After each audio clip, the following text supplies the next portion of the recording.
Aimeriez-vous ne plus subir vos sauts d'humeur, inquiétudes, murmures, découragement, défaitisme, pensées négatives? Voilà ce qu'on appelle des états internes.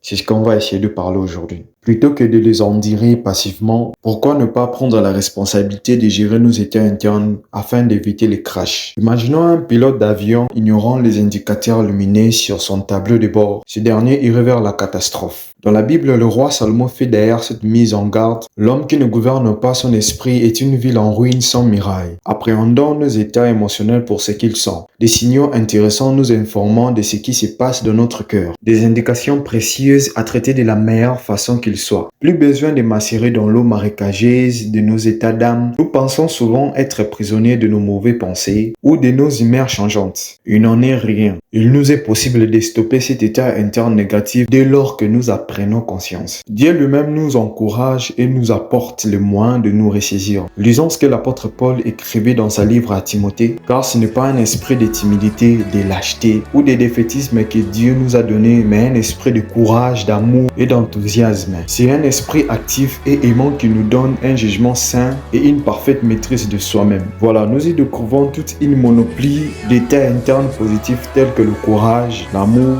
l'enthousiasme, la clarté d'esprit, la maîtrise de soi. N'est-ce pas là un recadrage divin tellement libérateur? Et pourquoi ne pas prendre aujourd'hui la décision de saisir tous ces formidables potentiels déjà présents en vous? N'oubliez pas, reprenez les défis.